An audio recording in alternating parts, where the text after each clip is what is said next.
ભરૂચ તાલુકાના પંચાયતના સભ્ય દ્વારા જિલ્લા વિકાસ અધિકારીને આપેલા આવેદનપત્રમાં જનોર અને ઓરપટાર ગામ વચ્ચે ચાલતી નર્મદા નદીની હોડીઓ બંધ કરાવીને હોડી ઘાટ બંધ કરાવી તેને ગેરકાયદેસર ચલાવનારનો હુકમ આપનાર અધિકારી સામે તપાસની માંગણી કરી હતી।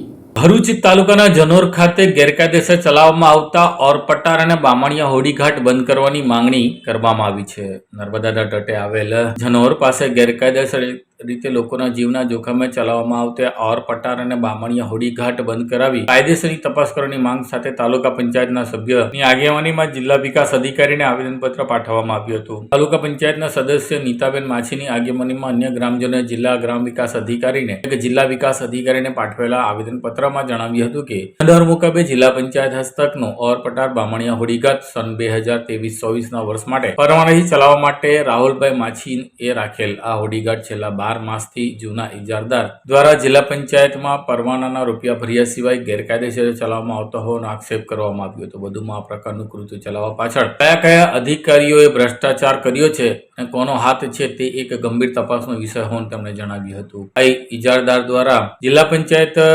ભરૂચમાં પરવાના ભર્યા સિવાય ગેરકાયદેસર હોડીઘાટ ચલાવવામાં આવતા હોય જેનાથી જિલ્લા પંચાયતને ભરૂચને ઘણું નાણાકીય નુકસાન થયેલ છે। તે બાબતે યોગ્ય તપાસ કરાવી જવાબદાર વ્યક્તિઓ પાસેથી નુકસાનીના નાણાં વસૂલ કરવામાં આવે એમ તેમણે જણાવ્યું હતું। ઓરપટાર બામણિયા ઓવરા હોડીઘાટમાં કોઈપણ જાતના સુરક્ષાના નિયમોનું પાલન કર્યા વગર ચલાવવામાં આવે છે। હોડીઘાટમાં મુસાફરોને સેફટી જેકેટ પહેરવામાં આવતા નથી। મુસાફરો સાથે હોડીઘાટ ઉપર મોટર બાઇક પણ ચડાવવામાં આવે છે। ગાય, બળદ, ભેંસ, પાડા જેવા મોટા પશુઓ પણ આ હોડીઘાટ સાથે બાંધીને એક કિનારેથી બીજા કિનારે ખેંચીને લઈ જવામાં આવે છે, જે ખૂબ જ જોખમકારક છે। હોડીઘાટમાં જનોર ગામે ભણવા માટે આવતા તરસાલી ઓર અને પટાર ગામના વિદ્યાર્થીઓના જીવના જોખમે પણ અપડાઉન કરે છે।